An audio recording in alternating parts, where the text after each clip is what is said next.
Mang Acil Gentra Suara dina acara Dongeng Sunda.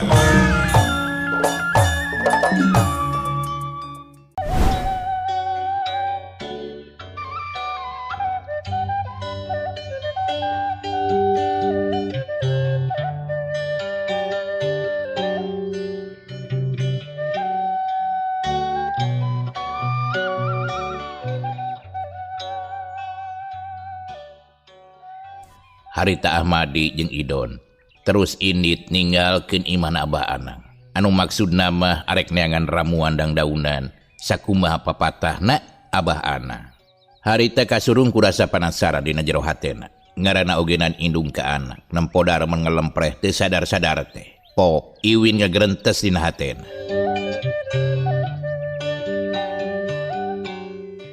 Ujang anak emak sing kuat mah percaya ka hidep. Awak Ujang teu leutik dilatih ninca ka dewasa ku bapa diasah.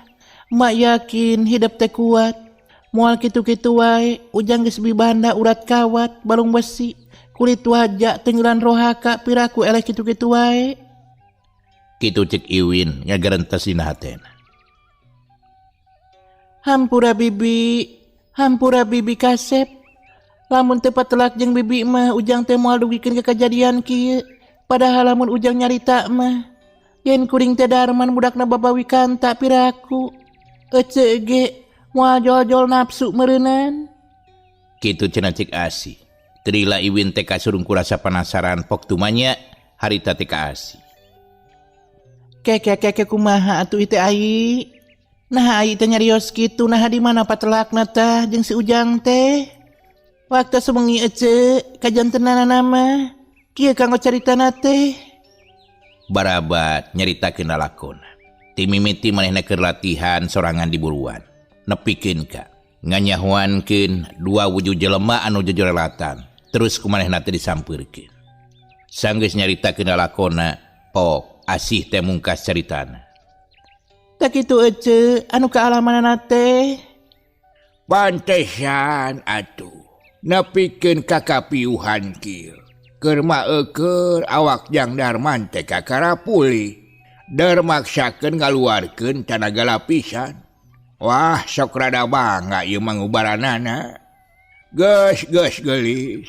Ulah ngarasa salah. Da maksud si Nyai mah alus kitu deui ka hidep Iwin. Ulah ngarasa Jang Darman rek dicelakakeun. Da Asih mah teu apaleun. Yen anu datang teh nyaeta Darman. Kitu deui Jang Darman. Sarua pada teu apaleun. Anu disanghareupan teh nyaeta bibina sorangan. Nyai anu penting mah si Ujang teh tak bisa pulih deui sabihara-sabihari. Geus ulah loba pikiran kapan keur ditarekahan teh ku si Abah. Kitu cek Nini Ratni. Bari ngareretkeun menjadi salakina nyaeta Abah Ana. Ke Abah terek tumanya itu kahida. Utamana ke Asih anak Abah anu ayeuna geus kumpul jeung Abah. Kumaha lalakon hidep teh samemeh panggih jeung indung hidep. Caritana mah kieu Abah. Sakaterang abdi nu diwartoskeun ku indung kukut abdi anu aya di kebon jati anu namina Lembur Tegalega. Kieu Abah. Barabat Asih teh nyaritakeun ti mimiti ditulungan ku nu ngaranna Nini Sukmi. Terus tepikeun ka dewasana. Bareng jeung Asih nyarita anu kaalaman sarila hirupna. Abah Anang gogodeg teu dilapok nyarita.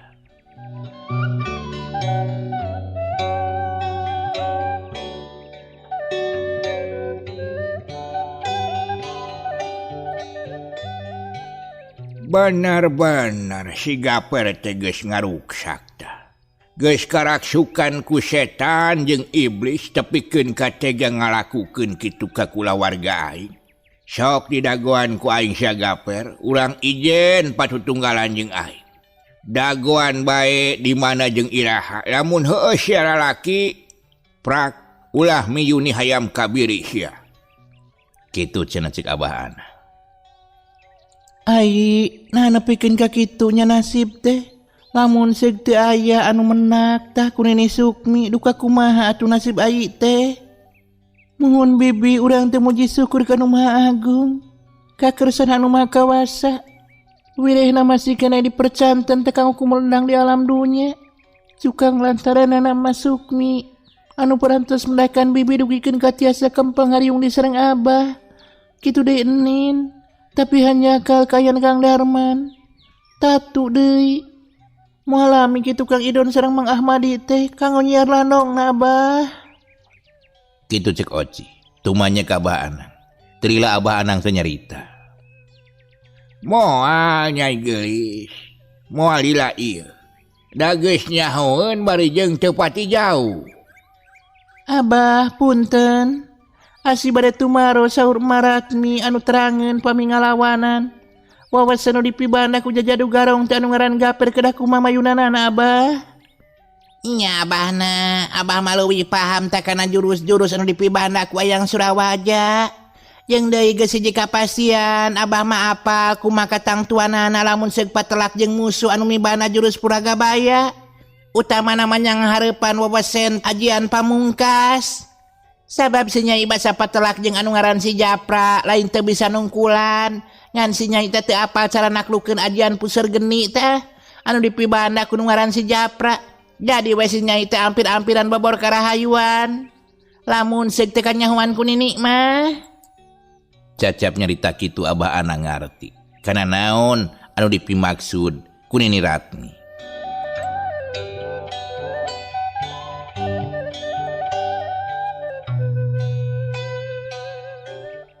Bener pisan ini. Aya 3 cara lamun seug nyang hareupan jurus puseur geni. Anu kahiji ulah coba-coba dampaleungeun nyaba kana awak anu boga eta ajian. Anu kadua ulah najong ku dampal suku, lamun arek ku tonggong suku urang. Anu katilu 2 dampaleungeun atawa dampal suku dipake nangkis awak musuh. Mun segrek nangkis serangan, mun leungeun kudu dipereupkeun. Terus lamun rek nakis ku suku oge ku bitis atawa bincarung. Bincarung Abah. Bincurang mereunana geuning kawas ka manuk bae ari Abah. Cek Nini Ratmi menerkeun caritan Abah Anang. Heuh tah eta pisan anu dipimaksud teh. Salah nyebut Abah teh. Maklum geus kolot sok aya balelolna kaharti henteu ku hidup Nyai. Ngadenge Abah Anang nerangkeun kitu asi unggut-unggutan. Ngarasa paham jeung ngarti kana naon anu dibejakeun ku Abah Anang dieu. Pok asi teh nyarita. Ngartos Abah pantesan teh awak Asi teh asa disedot ku kekuatan tenaga batin anu sejen. Jadi kudu kitunya, da diraraoskeun mah wawasan anu ngaran Japra teh hampir satata jeung Asi kitu teh Abah. Tah lebah dieun. Sabab ari anu ngaranna jurus teh. Kahiji aya nu keur nipu, kadua aya nu keur ngalemahkeun. Katiluna aya nu keur nyusul tepus eta teh. Jadi lolongkrang eta teh sabenerna mah urang teh kudu paham. Nah harek ngalawan keur nakis, nah harek ngalawan keur nyusul tepus, nah harek ngalawan keur nyingkahan ngabobodo jurus. Tah kitu Nyai. Kitu cek Abah Anang. Nerangkeun tina mangrupa jurus-jurus anu dipibanda dina bidang kanuragan sakanyaho manehanana.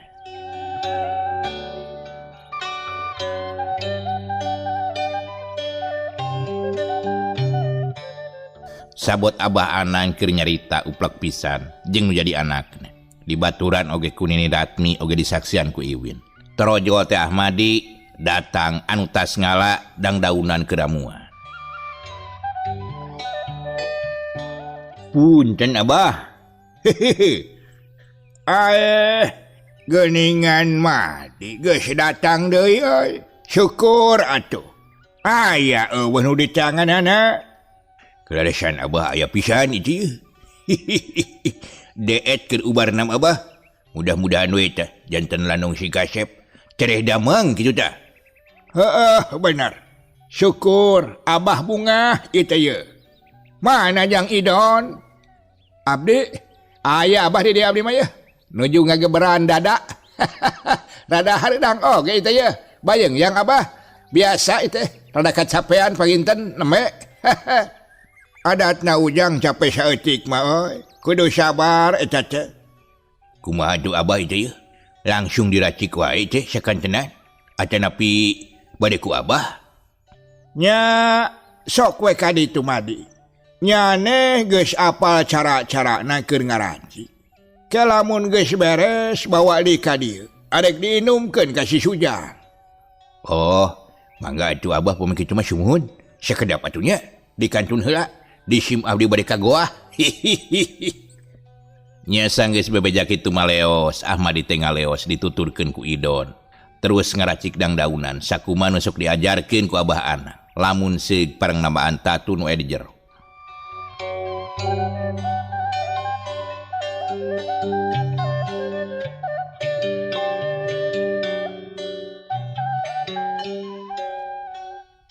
Nya sababaraha menit ti harita sanggeus ramuan rapi.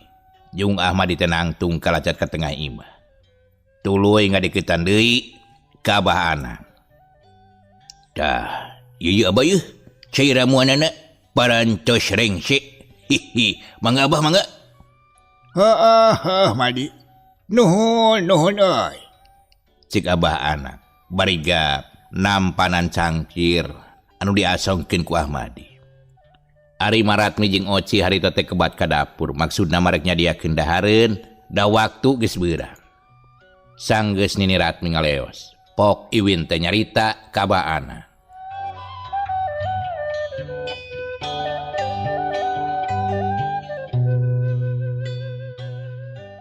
Bade disaranekeun atanapi bade ngangesenok bah da geuning Jang Darmana ogenan telilir-lilir.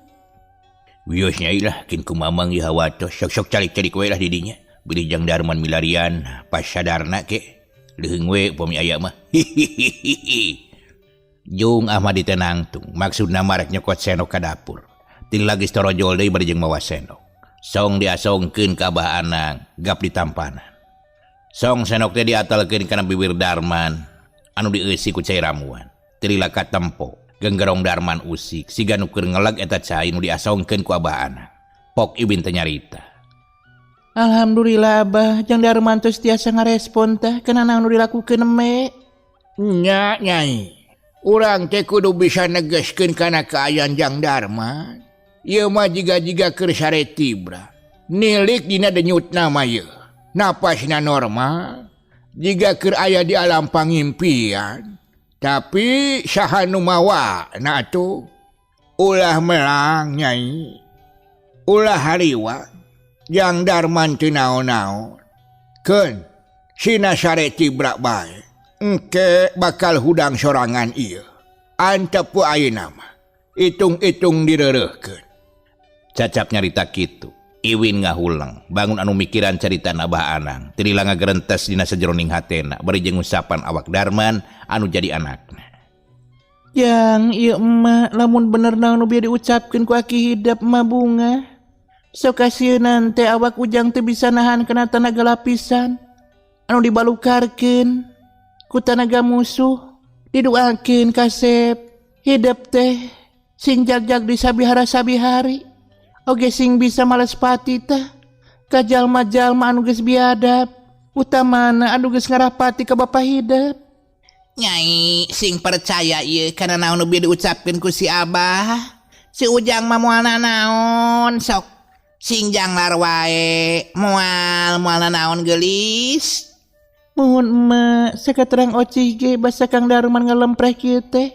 Waktos patelah karita Kang Darman teh kiat. Oci nu ngabuktoskeunana cariosan abah janten teu kengser emutan emak. Bilih teu damang. Kitu cenah cek Oci, bari ngareret ka indungna.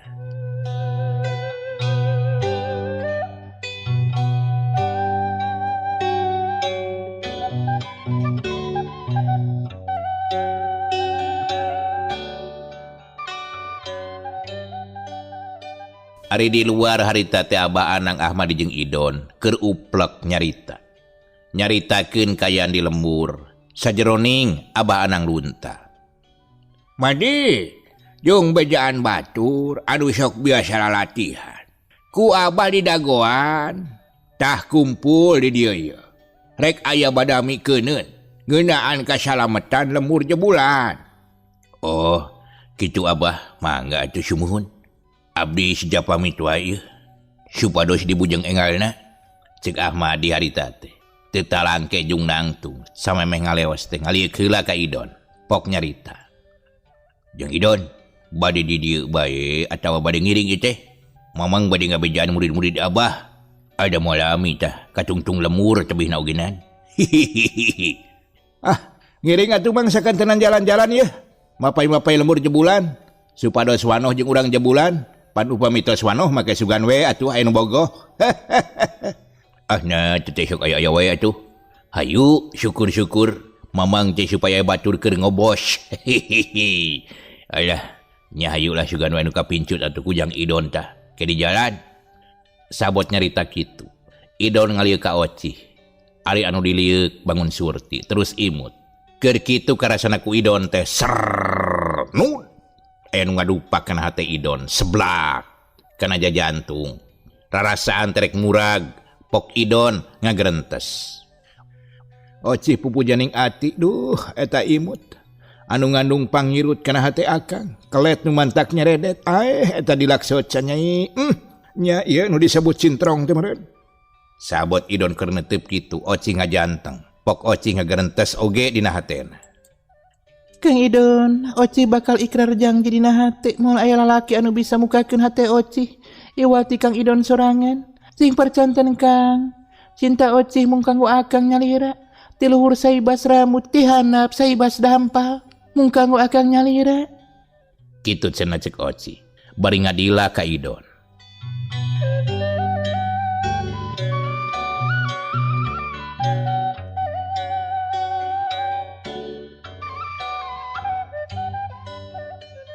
Harita Oci terus ngicipan ka Idon. Nempo Idon keur paplong-plong. Ahmadi harita tengah haleang surti kana kaayaan Idon jeung Oci. Gelisnya pupu janing hate. Lamun repeting ka impi-impi bray berang kabayang-bayang yang ngigir asa gigireun. Nangkarak asa luhureun adwala ye. Kitu cenah. Ngadenge Ahmadi ngahaleang. Sakabe anu aya di dinya mesem nempo kalakuanana Ahmadi. Sanggeus kitu mah Ahmadi teh terus ngaleos. Ari Idon kasiniran sanggeus ngecepan ka Oci leos leumpang nuturkeun disatukangeun Mang Ahmadi.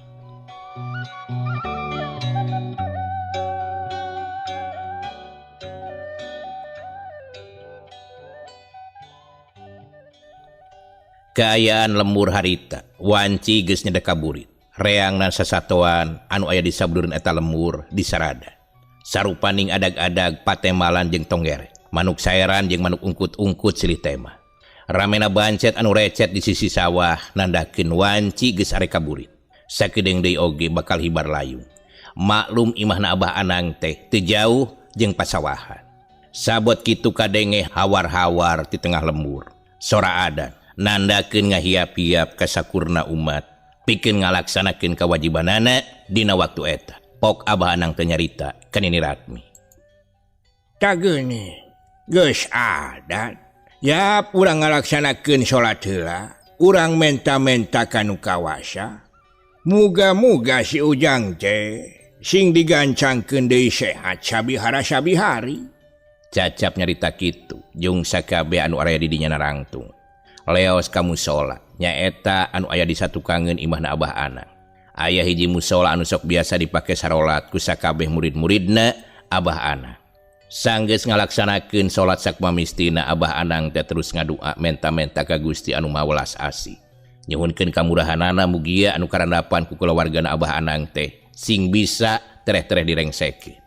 Sanggeus ngarasa cukup ngadoana jeung Iwin jeung Oci teh mimiti kaluar ti jero musola. Terus dituturkeun ku Asih satukangeunana. Sabot keur leumpang kitu Pok, Asih teh nyarita. Nyai bibi teu sangkanya bakal kieu kajantenanana ye tepikeun ka Darman teh tos ampir sapoe tah teu sadar. Kitu pok-pokanana Asih. Sabot keur leumpang ninggalkeun eta tempat. Iwin ngan ukur ungeuk kitu deui Oci ngahaminan kana caritaan bibina nyaeta Asih.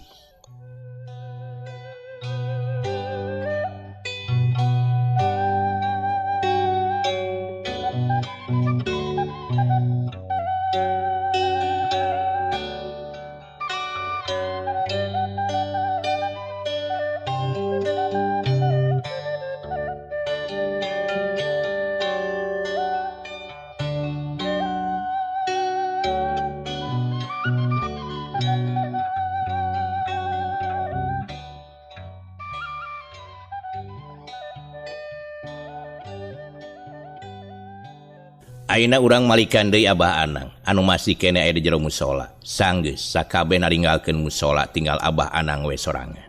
Gek Abah Anang teh diuk di tengah musola. Sanggeus sila terus leungeunna sidakep diantelkeun kana dadana. Trila kadenge Abah Anang teh gegerenceman. Jiga-jiga keur mapatkeun ajian.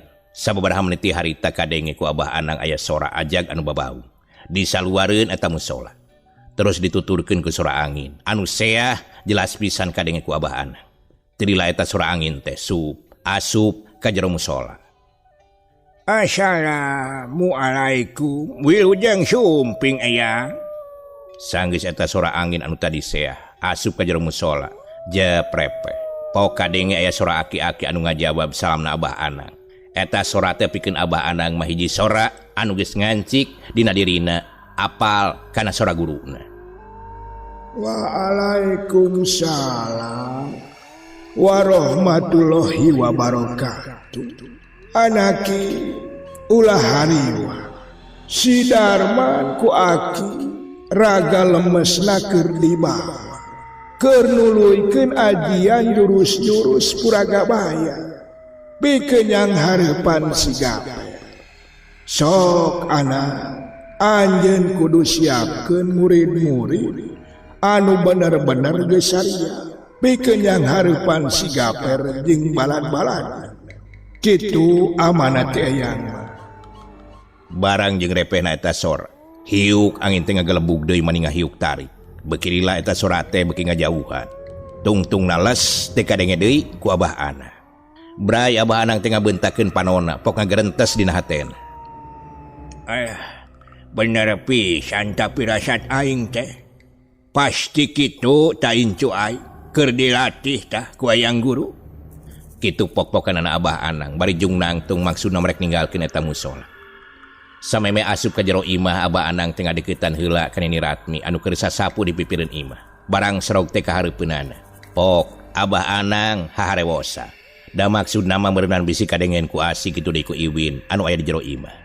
Ari Asi abong muridna Nini Sukmi anu geus kalatih dina panca indrana kadenge jelas harita teh naon diobrolkeun ku Abah Anang.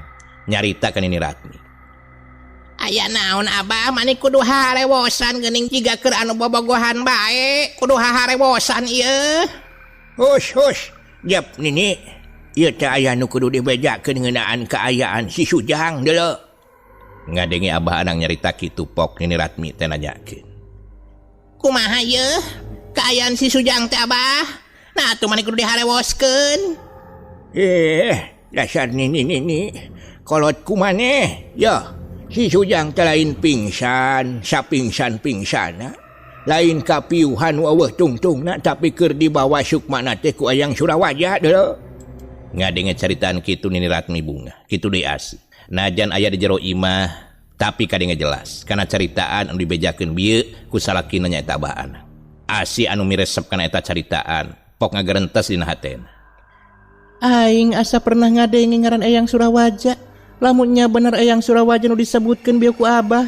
Eta teh salaki indung kukut aing anu geus ngurus aing ti leutik. Cik rek kaluar aing merek ditanyakeun ta langsung ka bapa. Saha anu disebut Eyang Surawaja teh? Sanggeus kitu mah Asi teh boga niat arek nyamperkeun ka Abah Anang. Tapi samemehna pok nyarita heula ka Iwin jeung ka Oci.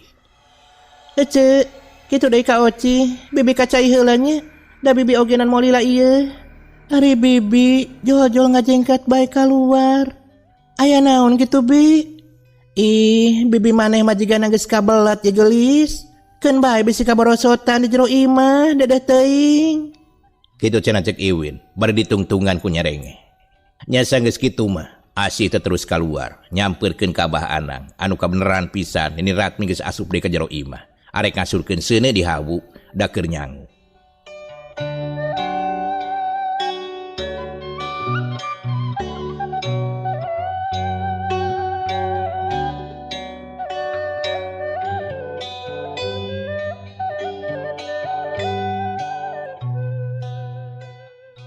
Ari Iwin kitu deui Oci, lain teu nempo. Asi ngadeuketan kanu jadi bapana, ngan Nini Ratmi ngan ukur mesem, pok ngagerentes dina hatena.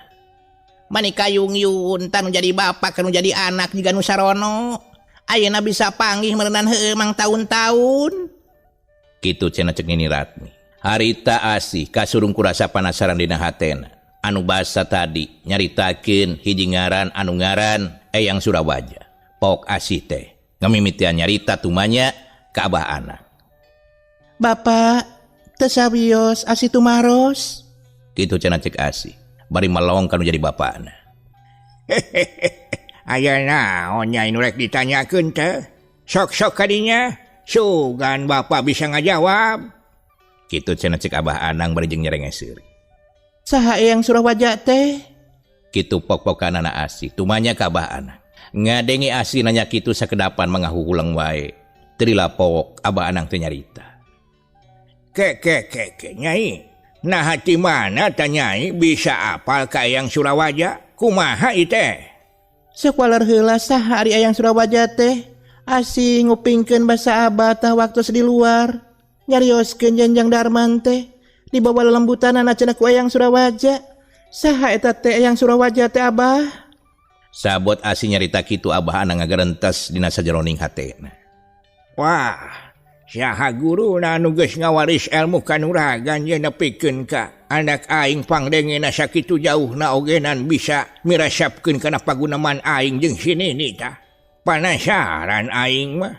Nah, hasinya aing maka jeung tumanya kitu. Pok-pokanana Abah Anang. Nempok kitu asih teh beuki panasaran pok ditumanya kanu jadi bapana. Kunaon Abah nakalaka ngahulang? Sok atuh saurkeun saha ari Eyang Surawaja teh? Kieu nyai caritanana teh. Ari anu ngaran Eyang Surawaja teh nyaeta Barabak. Abah Anang teh nyaritakeun ngeunaan Eyang Surawaja dipapai dina lengkah jeung kahirupanana teh nu kaliwat. Sabot Abah Anang nyarita kitu, asih gogodag bari jeung ngagarentes sajeroning hatena.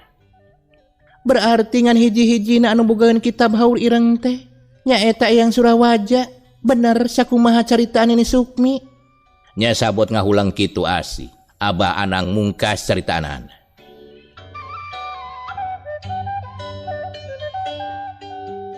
tah kitu nyai ngeunaan saha ari Eyang Surawaja teh.